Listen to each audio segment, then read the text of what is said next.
Okay, well, as I said, we've got some really great presentations lined up for today, so let's get started. And kicking us off is going to be Jacob from Argus. Jacob, how are you doing? Hi, I'm glad to be here.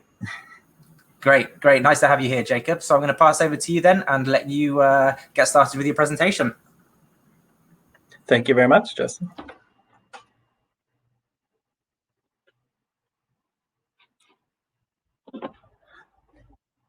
Hi, good afternoon, everyone. My name is Jacob Mandel. I'm the Deputy Editor with Argus's European Natural Gas Desk. And as time is short, I think I'll just jump into everything quickly, and hopefully everything on the tech side is in good order.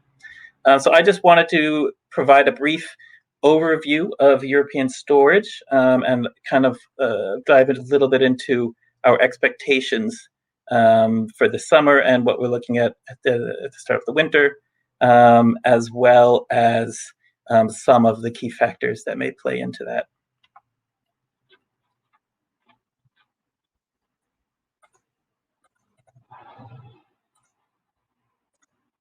Sorry, 1 second.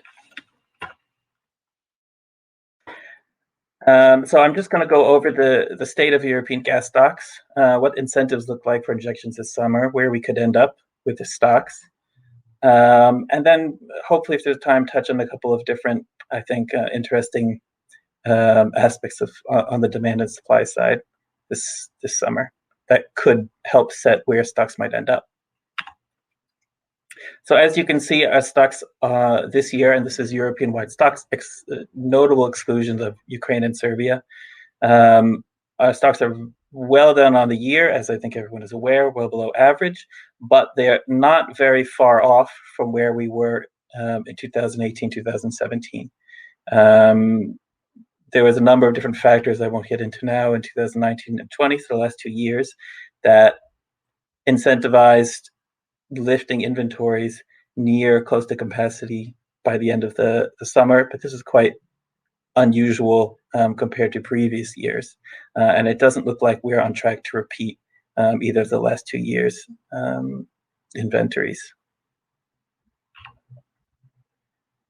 As you can see here in the light blue, these are our stock movements for the last 2 months, so far this summer, and they were much lower than in previous years, largely because of the cold weather, in which case we actually had net withdrawals across all of Europe in April and even in the beginning of May in some areas still, but that doesn't necessarily mean it will continue that way.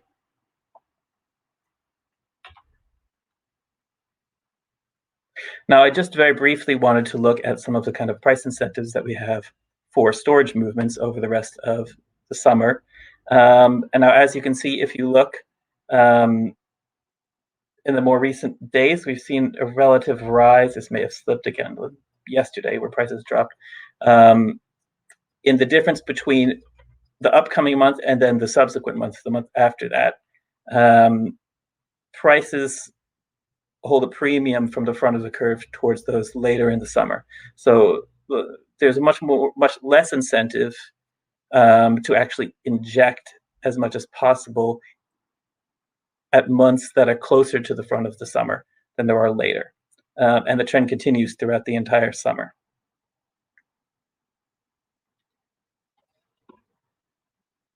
And then similarly, you can see that the difference between summer prices and then this upcoming winter prices has actually decreased. So the kind of storage spread remaining over the rest of the year has tightened quite significantly, and in some cases coming very close to what actually the cost of injections are in some storage sites, especially in Germany, and some significant volumes actually. These include some of the largest sites operated by OMV, VNG, etc., where you have injection fees that range from close to about 50 cents per megawatt hour. So there's not a tremendous incentive to actually inject, even though we have very low stocks at the moment, relative at least to the last couple of years. Now here, we've put together a kind of a range of where we expect stocks could end depending on different factors. And what you have is in the gray is kind of a projected stock range based on what injections could be over the rest of the summer. And then as a kind of anchor in the blue, average injection, where stocks would be based on kind of average injections of the last few years. And I think it's important to note that even the quickest injections would still leave stocks lower than they were in 2020, 2021. It's very unlikely that we would actually be able to bring stocks, gas stocks, to as high as they had been those 2 years. And on the other side, the slowest injections would leave inventories under about 700 terawatt hours, which would actually be the lowest since 2011, which is quite a long time. I mean, at that point, actually, capacity was much lower aggregate in total overall of Europe, because it's expanded over the years in general.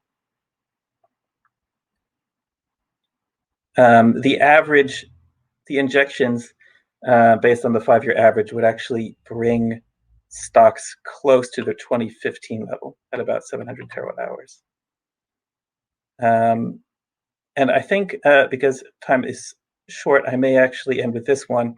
But I just wanted to point out that despite there being very little likelihood of us entering the next winter with high stocks, it looks like they'll be quite low. These would still be sufficient to meet any of the needs that we could possibly have over the summer or over the winter. In the light blue, you have winter withdrawals here. So this is just historic withdrawals. And then in the gray, you have the 5-year average for these withdrawals. And then you can see that based on kind of our expectations, the end of summer minimum stocks would still be above what those average withdrawals would be. And it still would be almost matching the highest in recent years, which are 2017 and 2020. But this is really the minimum stock level that there could be. And we might see someplace between that and the maximum, which would be more than enough. That said, it would almost under any circumstance leave us with very little gas at the end of next winter relative to previous years. Still, it would be enough to meet kind of any real foreseeable needs, barring a very extreme, I think, cold period. I think that, again, based on time, I think I'll skip. I had some further information if anyone's interested about what we could get out of thermal power generation, what amount of flexibility that could be provided by this sector, and some thoughts on what the limitations might be on the supply side, where we might end up with Russian gas, LNG, Norwegian supply, etc. And I'm happy to go into this in more detail later. So thank you again for your time. Apologies if I've gone over it all, but I'm happy to speak about these later. Thank you. Thank you, Jacob. Yes. Very nice. Very nice. Thanks very much for that. Yeah, good to see all the data sort of put into context there. And yeah, no doubt we can come back to you at the end with any questions regarding that. Just a reminder to anybody listening in or watching on any of the platforms, if you have any questions to be directed towards Jacob, please just do send them in the chat and we will come to them at the end of the presentations.